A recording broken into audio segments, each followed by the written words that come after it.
विकसित भारत की नींव को मजबूत करने के लिए पूरी शक्ति लगा देंगे।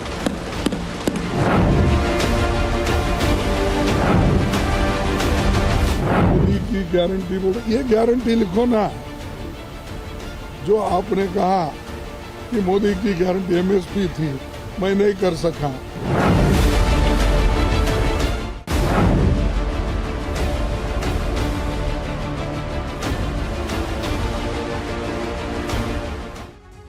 जी हां, 10 साल अन्याय काल, ये कहते हुए कांग्रेस पार्टी की तरफ से जारी किया गया ब्लैक पेपर तो 10 साल की समृद्धि पर इसे काला टीका बता दिया। प्रधानमंत्री नरेंद्र मोदी ने देश में राजनीति का अलग ही रंग दिख रहा है। राजनीति ब्लैक एंड व्हाइट सरीखे हो गई। मोदी सरकार यूपीए के कार्यकाल पर श्वेत पत्र ला रही है तो कांग्रेस ब्लैक पेपर जारी कर चुकी है। इस सियासी ब्लैक एंड व्हाइट के संग्राम के बीच पीएम मोदी ने विपक्ष पर फिर से तंज कसा है तो वहीं कांग्रेस अध्यक्ष मल्लिकार्जुन खड़गे ने भी सरकार पर निशाना साधने का कोई मौका नहीं छोड़ा। जी हां, और एक बड़ी खबर इस वक्त आ रही है। प्रधानमंत्री मोदी की जाति पर राहुल गांधी का बयान सामने आया है और कहा यह गया है राहुल गांधी की तरफ से कि प्रधानमंत्री नरेंद्र मोदी ओबीसी नहीं है। पीएम मोदी का जन्म सामान्य वर्ग में हुआ, जनरल कैटेगरी में हुआ, ये कह रहे हैं राहुल गांधी। कह रहे हैं कि वो ओबीसी नहीं है। पीएम मोदी तेली जाति में पैदा हुए थे।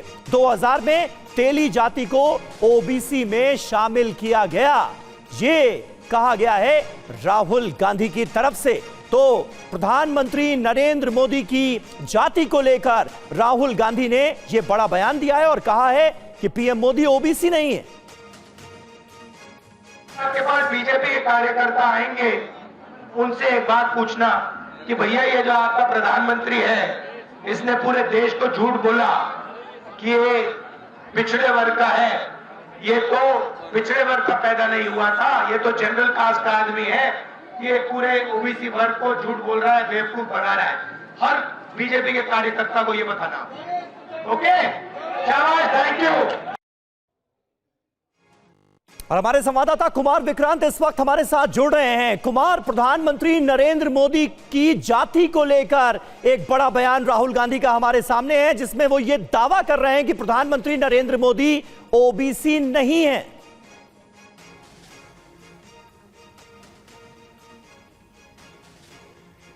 जी देखिए, राहुल गांधी लगातार सामाजिक न्याय की बात कर रहे हैं, ओबीसी को आरक्षण की बात कर रहे हैं और ये भी कह चुके हैं वो कि उनकी सरकार आएगी तो वो 50% का जो आरक्षण की कैपिंग है उसको तोड़ देंगे। तो लगातार कहीं आप कह सकते हैं कि एक तरफ अगर नैरेटिव राम मंदिर का है बीजेपी का, तो उसके सामने राहुल गांधी जाति का नैरेटिव खड़ा करना चाह रहे हैं, ओबीसी के मामले को लगातार आगे बढ़ा रहे हैं। और अभी संसद में प्रधानमंत्री ने कहा कि जब कहा जाता है कि अधिकारी कम है, राहुल गांधी ये कहते हैं कि अधिकारी बहुत कम है ओबीसी के, तो प्रधानमंत्री ने कहा कि मैं ओबीसी हूं। तो उसी के जवाब में राहुल गांधी ने व्यक्तिगत हमला निश्चित तौर पर बोला है और कहीं ना कहीं ये लड़ाई 2024 की है और ओबीसी को लेकर, ओबीसी वर्सेस राम मंदिर, आप इसको नैरेटिव दे सकते हैं। बिल्कुल, लड़ाई 2024 की है लेकिन जिक्र 2000 का किया जा रहा है जब तेली जाति को ओबीसी में शामिल किया गया। उसका जिक्र करते हुए प्रधानमंत्री नरेंद्र मोदी की जाति को लेकर यह बड़ा बयान राहुल गांधी दे रहे हैं। कह रहे हैं कि वो ओबीसी नहीं है। दरअसल राष्ट्रपति के अभिभाषण पर धन्यवाद प्रस्ताव देते वक्त पीएम मोदी ने ओबीसी पर कांग्रेस को जवाब दिया था। उन्होंने खुद की तरफ इशारा करते हुए कहा था कि कांग्रेस को इतना बड़ा ओबीसी दिखता नहीं। वो बयान क्या था, जरा सुनिए। सरकार में ओबीसी कितने लोग हैं, कितने पद पर कहां है, उसके हिसाब किताब करते रहते हैं। लेकिन मैं हैरान हूं, उनको इतना सबसे बड़ा ओबीसी नजर नहीं आता है। यहां आंखें बंद करके बैठ जाते हैं। तो देखिए, माना यह जा रहा है कि राहुल गांधी ने अब प्रधानमंत्री नरेंद्र मोदी के इसी वक्तव्य का जवाब दिया है। अब बात करते हैं कांग्रेस के ब्लैक पेपर की और प्रधानमंत्री नरेंद्र मोदी ने कैसे उसे काला टीका करार दिया है। इसकी कांग्रेस के ब्लैक पेपर पर पीएम मोदी का तंज, ब्लैक पेपर देश की समृद्धि पर काले टीके की तरह है। यह कहा पीएम मोदी ने, देश को नजर ना लगे इसलिए काला टीका लगाया गया है। नजर ना लगे इसलिए खड़गे, मल्लिकार्जुन खड़गे ब्लैक पेपर लेकर आए हैं। 10 साल में देश समृद्धि के शिखर पर पहुंचा, लेकिन कांग्रेस पार्टी की तरफ से जारी किया गया ब्लैक पेपर दरअसल काले टीके की तरह है, नजर बट्टू की तरह है, यह कहा प्रधानमंत्री नरेंद्र मोदी ने। सुनिए। हमारे यहाँ कोई बच्चा कुछ अच्छी चीज कर लेता है, कोई बच्चा अच्छे कपड़े वपड़े पहन करके अवसर के लिए तैयार होता है, तो परिवार में एक आध स्वजन आ जाता, अरे किसी की नजर लग जाएगी, उसको काला टीका कर दो, तो ऐसे काला टीका कर देते हैं। आज देश पिछले 10 साल में समृद्धि के नए नए शिखर सर कर रहा है। एक भव्य दिव्य वातावरण बना है, उसको नजर न लग जाए, इसलिए काला टीका करने का एक प्रयास हुआ है। मैं उसके लिए भी खड़गे जी का बहुत धन्यवाद करता हूं, ताकि इस हमारी प्रगति की यात्रा को कोई नजर न लग जाए।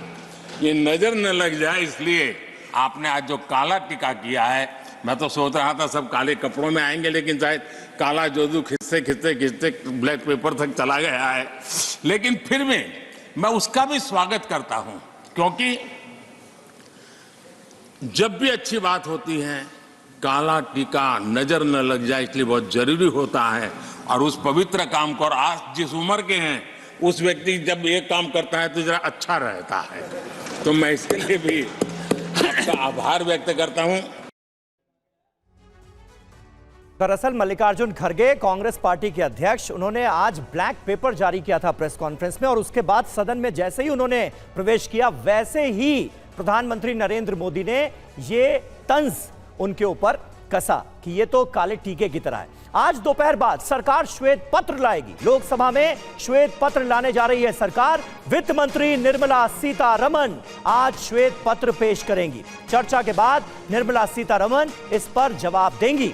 निर्मला सीतारमण कल चर्चा पर जवाब देंगी, यानी आज श्वेत पत्र पेश किया जाएगा, उसके बाद चर्चा शुरू हो जाएगी। कल वित्त मंत्री निर्मला सीतारमण श्वेत पत्र पर अपना जवाब देंगी। आज दोपहर बाद सरकार श्वेत पत्र लाएगी, ये तय माना जा रहा है। और आइए आपको जरा समझा देते हैं श्वेत पत्र की ABCD। श्वेत पत्र आखिर है क्या जो आज पेश किया जाएगा सरकार की तरफ से? इसमें सरकार की कमियां, दुष्परिणाम और सुधार के सुझाव होते हैं। यानी सरकार अब श्वेत पत्र ला रही है 2004 से लेकर 2014 तक का जो यूपीए का शासनकाल रहा था, उसमें क्या क्या गलतियां हुई, क्या क्या दुष्परिणाम उसके भुगतने पड़े देश को, यह बताया जाएगा। किसी विषय पर मिली जानकारी के परिणाम का इसमें सारांश होता है। तो कुल मिलाकर आज श्वेत पत्र में किन किन बातों का जिक्र होता है, यह देखने वाली बात होगी। कहा यह जा रहा है कि जो यूपीए सरकार की आर्थिक कुप्रबंधन की नीतियां थी, ऐसा आरोप है कि आर्थिक कुप्रबंधन की नीतियों पर इसे लाया जा रहा है। क्या होती है डिटेल इसकी आपके सामने रखेंगे। श्वेत पत्र पर बोले अर्जुन राम मेघवाल, कांग्रेस राज में अर्थव्यवस्था को भारी नुकसान हुआ, कांग्रेस ने अर्थव्यवस्था को रसातल में पहुंचा दिया, यह कहा है केंद्रीय मंत्री अर्जुन राम मेघवाल ने। 2004 और 2014 के दौरान इकोनॉमिक सिचुएशन को कैसे खराब किया इन्होंने, अपने कुछ ऐसे निर्णय लिए जिसके कारण देश की जो आर्थिक स्थिति है वो रसातल में पहुंच गई। और वर्तमान मोदी जी के नेतृत्व में इन 10 सालों में कैसे हमने उन खड्डों को भरा और इकोनॉमी को रफ्तार पे लाए, पटरी पे लाए और तेज गति से विकास करने वाली इकोनॉमी बनाया, ये तो वो पेपर पढ़ेंगे, उसके बाद जो भी चर्चा करेंगे उसका जवाब देने के लिए हम सब तैयार हैं। कितने बजे आएगा? आज आएगा जी। राज्यसभा में सर कब आने वाला है? राज्यसभा पहले लोकसभा में तो आने दो।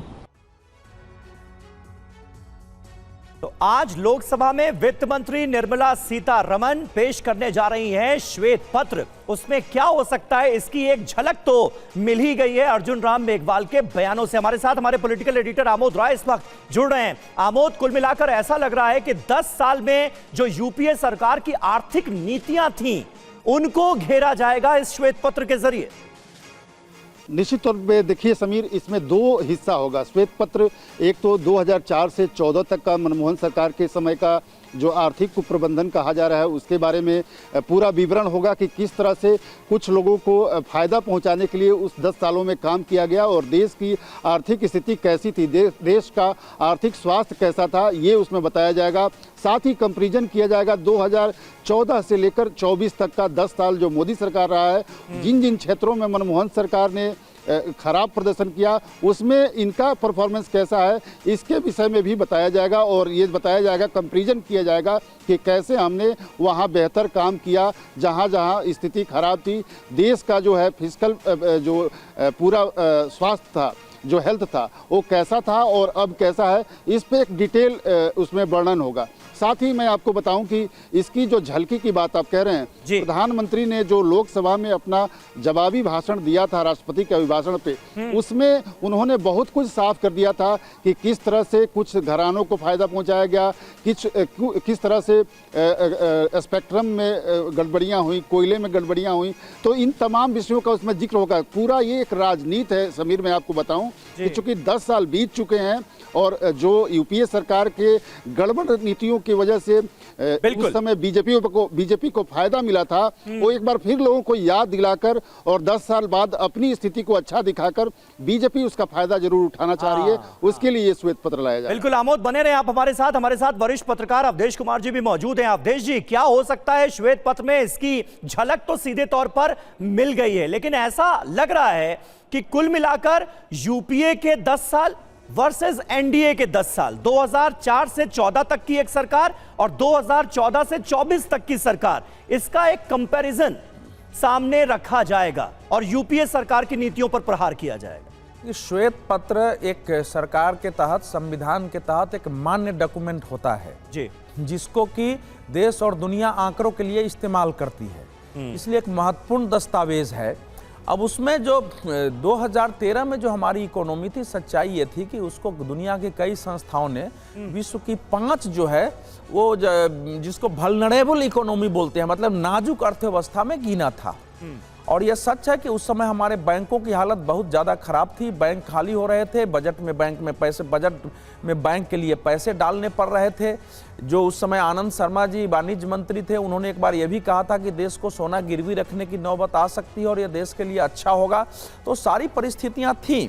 जब प्रधानमंत्री नरेंद्र मोदी की सरकार आई थी तो मुझे याद है कि उन्होंने कहा था कि हम पिछले 10 सालों के इकोनॉमी पर एक श्वेत पत्र लाएंगे, लेकिन बाद में सलाहकारों ने और विशेषज्ञों ने कहा कि अगर श्वेत पत्र इस समय लाया जाएगा तो भारत की पूरी ब्रांड जो है दुनिया में कि उभरती हुई इकोनॉमी वो गिर जाएगी, शेयर मार्केट गिर जाएगा, निवेशक दूर हो जाएंगे, निगेटिव, हमारा रेटिंग निगेटिव हो जाएगा। तो मुझे लगता है इस कारण नहीं किया, लेकिन अब चुनाव आ गया है। 10 साल में भारत की इकोनॉमी फिर से एक कॉन्फिडेंस दुनिया के निवेशकों को दे रही है। दुनिया भर के 6 से 7% के आसपास सभी ग्रोथ रेट बता रहे हैं, दुनिया में सबसे ज्यादा है। तो इस समय दोनों दृष्टियों से कि देश को यह पता लगे कि इकोनॉमी कहां थी, हमने किन किन नीतियों से उसको लाया है। बिल्कुल, यानी 2004 से 14 तक क्या हाल रहा और 2014 से 2024 तक जो अपनी आर्थिक नीतियां थी एनडीए सरकार की, उनके चलते कितना फायदा हुआ देश की अर्थव्यवस्था को, यह बताने की कोशिश की जाएगी। ब्लैक वर्सेस व्हाइट की एक नई सियासत हम देख रहे हैं सीधे तौर पर।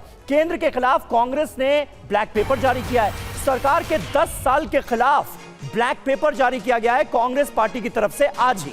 एमएसपी, महंगाई पर प्रधानमंत्री मोदी की गारंटी पूरी नहीं हुई, यह कहा गया है मल्लिकार्जुन खड़गे की तरफ से। रोजगार पर मोदी ने जो गारंटी दी वो पूरी नहीं हुई। सरकार उपलब्धियां बताती है लेकिन अपनी कमियां नहीं बताती, ये कहा मल्लिकार्जुन खड़गे ने ब्लैक पेपर को जारी करते हुए।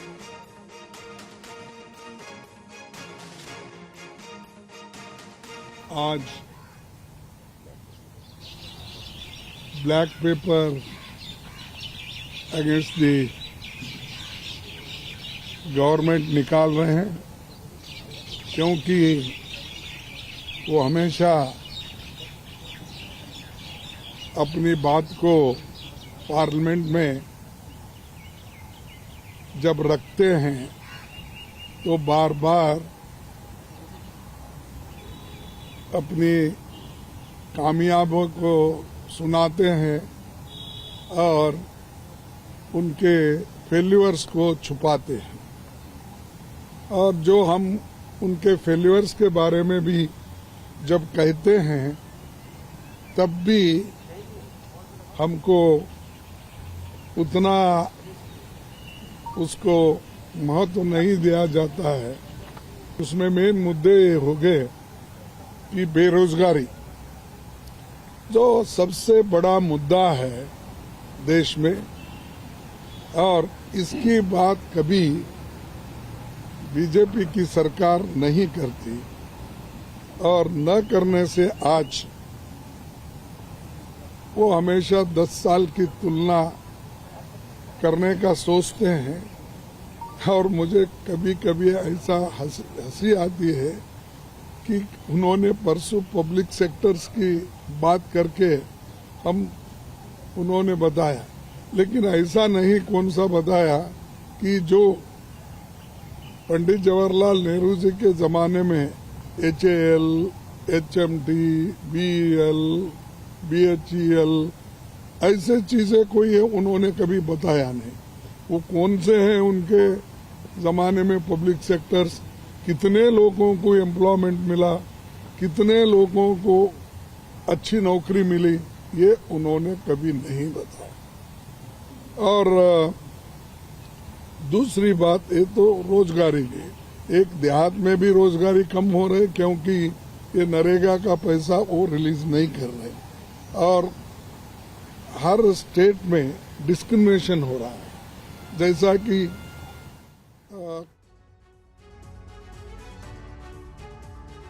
देखिए, मल्लिकार्जुन खड़गे ने आज किस तरह से हमला बोला सरकार की पिछले 10 साल की पॉलिसीज को लेकर और ब्लैक पेपर जारी किया। ब्लैक पेपर पर खड़गे की जो बड़ी बातें हैं वो हम आपको बता दें। एक तो यह कहा गया है कि एमएसपी पर मोदी की गारंटी पूरी नहीं हुई, रोजगार पर मोदी की गारंटी पूरी नहीं हुई, महंगाई पर मोदी की गारंटी पूरी नहीं हुई। ये 3 बड़े मुद्दे जो हैं इनका जिक्र किया गया और कहा गया कि देश में सबसे बड़ा मुद्दा बेरोजगारी का है। सरकार अपनी उपलब्धियां तो बताती है लेकिन कमियां नहीं बताई जाती। हर राज्य के साथ केंद्र सरकार का भेदभाव हो रहा है। पीएसयू के बारे में सरकार सच नहीं बताती है, ये आरोप भी लगाया गया। नेहरू इंदिरा काल से तुलना क्यों की जा रही है आज के दौर में, यह सवाल उठाया गया। केंद्र सरकार को किसानों की कोई चिंता नहीं है, भाषण से अर्थव्यवस्था ठीक नहीं होती, यह कहा मल्लिकार्जुन खड़गे ने आज ब्लैक पेपर जारी करते हुए। किसानों के प्रदर्शन से पहले दिल्ली नोएडा में जाम की स्थिति देखी जा रही है। दिल्ली नोएडा की सड़कों पर लग गया है लंबा जाम। नोएडा के किसानों ने दिल्ली कूच का किया है ऐलान। किसान संसद भवन तक मार्च करने की तैयारी में हैं। मार्च रोकने के लिए यूपी पुलिस ने भी पूरी तैयारी की है। ड्रोन से हालात पर नजर रखी जा रही है, लेकिन इस सब के बीच सड़कों पर जगह जगह कितना लंबा जाम लग गया है, ये आप देख सकते हैं तस्वीरों में। नोएडा की तस्वीरें इस वक्त आपके सामने हैं। संयुक्त किसान मोर्चा की तरफ से तमाम किसान लामबंद होकर संसद के घेराव की तैयारी में है, दिल्ली आने की फिराक में है। और इसके चलते देखिए किस तरह से नोएडा में लंबा जाम लगा हुआ है, गाड़ियों की धीमी रफ्तार नजर आ रही है, सुरक्षा बेहद कड़ी है और ड्रोन से रखी जा रही है निगरानी।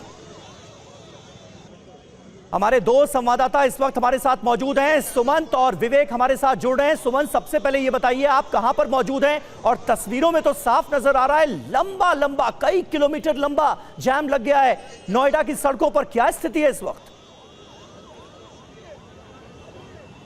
देखिए समीर, इस वक्त मैं नोएडा ग्रेटर नोएडा एक्सप्रेसवे पर महामाया फ्लाईओवर के ठीक नीचे खड़ा हूं। सबसे पहले ये तस्वीरें देखिए कि किस तरीके से जैसे ही पुलिस को ये खबर मिली कि किसान गाड़ियों में भरकर दिल्ली की तरफ जा सकते हैं, आप देखिए ठीक आपको एक्सप्रेसवे के बीचों बीच यूपी पुलिस और पीएससी के जवान साफ तौर से दिखाई दे रहे हैं और एक एक करके तमाम गाड़ियों की तलाशी ली जा रही है। पुलिस इस बात को मुकम्मल करना चाहती है कि किसी भी तरीके से किसी भी गाड़ी में भरकर किसान दिल्ली की तरफ ना जा पाए। हालांकि पुलिस के तमाम कड़े सुरक्षा बंदोबस्त के बावजूद कुछ किसान, मैं आपको दिखाऊं, ठीक दूसरी तरफ देखिए कि कुछ किसान यहां पहुंच गए हैं, नारेबाजी भी कर रहे हैं, 1-2 ट्रैक्टर भी आ गए हैं। लेकिन जिस तरह का सुरक्षा घेरा आप ये देखिए कि पुलिस ने यहां बना रखा है, यहां से आगे जा पाना मुश्किल होगा।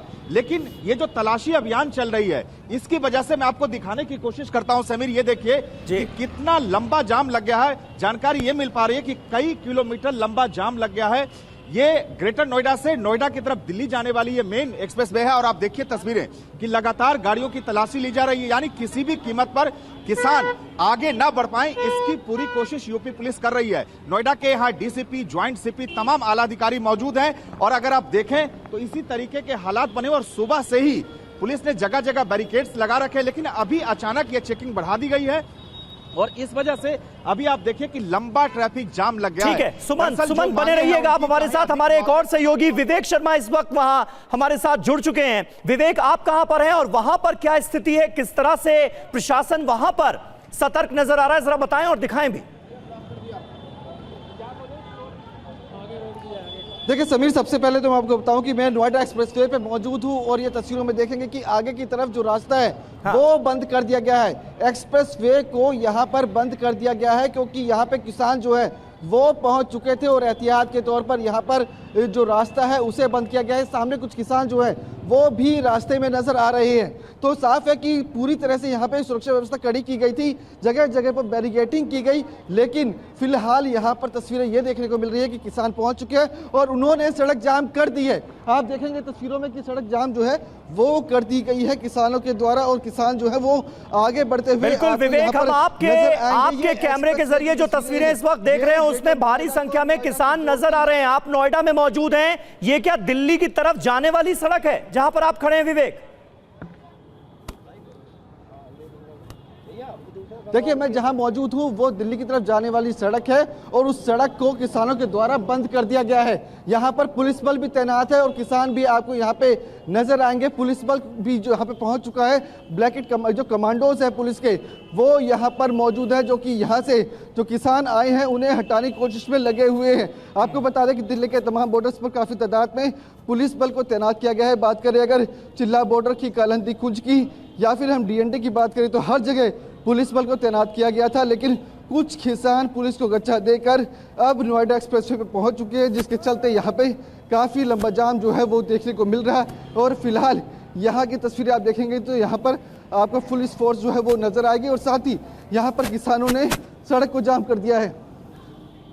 बिल्कुल विवेक, तस्वीरें हम देख सकते हैं, भारी संख्या में किसान यहां पर मौजूद हैं। हमारे सहयोगी विवेक शर्मा इस वक्त नोएडा की उस सड़क पर मौजूद हैं जो कि दिल्ली जाने वाली सड़क है और यहीं पर सबसे ज्यादा बैरिकेडिंग की गई थी। पुलिस प्रशासन की तरफ से यह तैयारी की गई थी कि किसान किसी भी तरह से नोएडा से दिल्ली में दाखिल ना हो पाए, लेकिन यहां पर अब जो रास्ता है वो पूरी तरह से रोक दिया गया है, ये साफ तौर पर नजर आ रहा है। विवेक, जबरदस्त हलचल है जहां पर आप मौजूद हैं, इरादे क्या लग रहे हैं? संयुक्त किसान मोर्चा ने तो ऐलान किया है कि संसद का घेराव करेंगे, इस वक्त इरादे क्या लग रहे हैं किसानों के?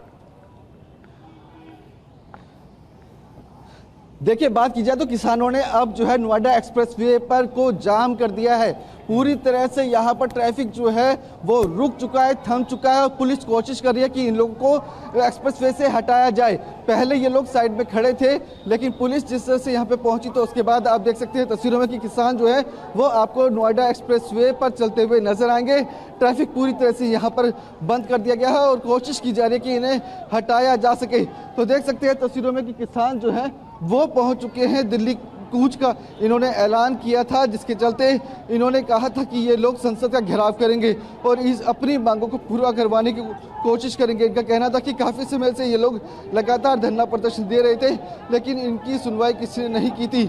इसी के चलते ये लोग अपनी आवाज़ उठाने और बताने के लिए बिल्कुल ये बड़ी खबर विवेक शर्मा हमारे सहयोगी इस वक्त दे रहे हैं TV9 भारतवर्ष पर। ये एक्सक्लूसिव तस्वीरें आपके सामने हैं क्योंकि कोशिश यही थी पुलिस और प्रशासन की कि किसानों को किसी तरह से रोका जा सके, लेकिन नोएडा की ये सड़क पूरी तरह से जैम कर दी गई है, रास्ता बंद कर दिया गया है और किसान अब आगे बढ़ते हुए यहां पर नजर आ रहे हैं। TV9 भारतवर्ष पर ये एक्सक्लूसिव तस्वीरें आपके सामने हैं। विवेक शर्मा आपको तस्वीरों में नजर आ रहे होंगे। विवेक, ओवर टू यू, जरा लोगों से बात कर सकते हैं, आप किसानों से बात कर सकते हैं। देखिए, इस वक्त मैं मौजूद हूँ नोएडा एक्सप्रेसवे पर, जहाँ देख सकते हैं कि किसान आए हैं। आपको क्या मांगे और कहाँ जाने की तैयारी है आपकी? हमारा 10% हमारा लगता प्लॉट भाई ने अपना नाम दर्ज करा रहा है। 5 सालों के में दाना देते हमारा 10% नहीं दो, 5% नहीं दिया। इनकी तानाशाही नहीं चलन सके। योगी को भी नहीं जान देंगे। आप लोग क्या चाह रहे हो, कहाँ जाने की तैयारी है आप लोगों की? ये तो एक्सप्रेस वे जाम हो रहा है यहाँ पर। अगर हमारी मांगे यहीं पर पूरी नहीं होती है तो हम दिल्ली भी जाएंगे। पर एक्सप्रेस वे तो जाम हो रहा है। हम लोग नहीं जाम कर रहे हैं, पुलिस ने जाम लगा रखा है, हम लोग तो साइड में चल रहे हैं। पुलिस प्रशासन हम लोगों को परेशान कर रहा है। हम अपनी मांगों को लेके पिछले 2 साल से अथॉरिटी के चक्कर काट रहे हैं। हमारी 64% की मांग है, हमारे 10% के प्लॉट हैं, प्लस हमारी आबादी की जमीनें हैं जिन्हें अथॉरिटी तोड़ के बिल्डर को देना चाहती है। किसान लोग कहाँ रहेंगे? अगर किसान ही नहीं रहेगा तो देश कैसे चलेगा? देख सकते हैं कि कुछ महिलाएं भी यहाँ पे मौजूद है, बुजुर्ग महिलाएं हैं। आप लोग यहाँ पे आए हैं, क्या चाह रहे हैं? 5%, 10%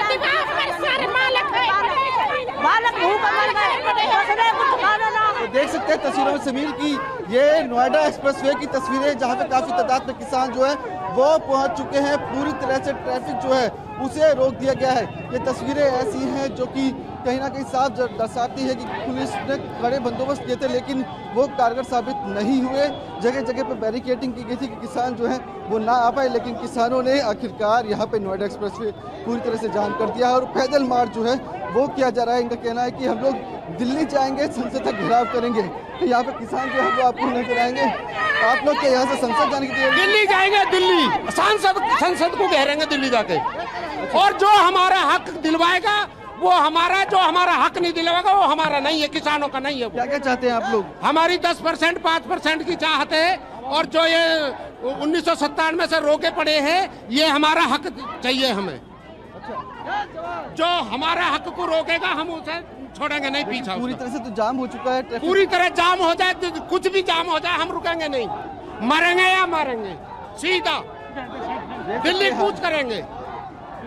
वो तस्वीरें हैं, लगातार जो है किसान आगे की तरफ बढ़ते हुए नजर आ रहे हैं। इस वक्त हम लोग महामाया फ्लाईओवर के ठीक पास में पहुंच चुके हैं। यहाँ पर इन किसानों को एकजुट होना था और तकरीबन 1 बजे का वक्त था और ये किसान अब यहाँ पे पहुंच चुके हैं और अब यहाँ से पैदल मार्च जो है वो चलाया जा रहा है। और यहाँ से ये लोग का कहना है कि ये लोग दिल्ली जाएंगे, वहाँ पर संसद का घेराव करेंगे। हालांकि रास्ते में काफ़ी बैरिकेडिंग की गई है, यहाँ पर फोर्सेस को ज़्यादा तैनात किया गया है। सीनियर अधिकारी समझाने बुझाने की कोशिश में भी लगे हुए, लेकिन ये लोग कुछ भी सुनने को तैयार नहीं है। ये नोएडा एक्सप्रेसवे की तस्वीरें हैं जहाँ पर पूरी मैं आ रहा हूं विवेक। सुमंत के साथ कुछ पुलिस अधिकारी हैं, सुमंत उनसे बात करने की कोशिश कर रहे हैं। सुमंत, क्या पता चला? बिल्कुल बिल्कुल क्या सर, कहां तक इनको जाने देंगे? चूंकि आप लोगों ने कोशिश की थी कि किसान ना आए, लेकिन बावजूद इसके यहाँ पे आगे एक्सप्रेसवे पे, अरे 2 मिनट, कहां तक, क्या प्लानिंग है आगे की, क्या प्लानिंग है? बिल्कुल देख रहे हैं समीर, कुछ बोल नहीं रहे, लेकिन मैं सीधी तस्वीरें आपको दिखा दूं। आप देखिए कि तमाम, चाहे वो ज्वाइंट सीपी हो, डीसीपी हो, नोएडा पुलिस के तमाम आला अधिकारी आपको सामने तस्वीरों में लाइव दिख रहे हैं जी। सामने देखिए वहां भी बिल्कुल रोक दिया गया है ट्रैफिक को, लेकिन ये तस्वीरें बेहद, आप देखिए कि किस तरीके से पूरा घेरा बना रखा है पुलिस ने, पीछे भी ट्रैफिक को रोक दिया गया और अब धीरे धीरे किसानों की कोशिश है कि किसी भी तरीके से वो और दिल्ली की तरफ बढ़े। और पूरे तमाम आला अधिकारी, ये देखिए, ये तस्वीरें देखिए कि लगातार निर्देश दिया जा रहा है कि किसान आगे ना बढ़े।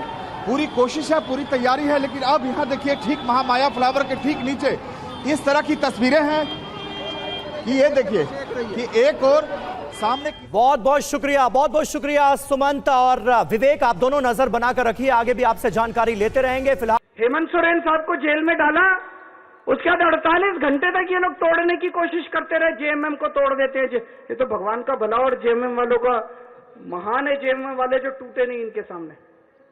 तो ये अब ये किसी भी को भी पकड़ के जेल में डाल देंगे, उसकी सरकार तोड़ देंगे और फिर अपनी सरकार बना लेंगे। ये क्या चल रहा है इस देश के अंदर? कह रहे हैं केजरीवाल भ्रष्ट है।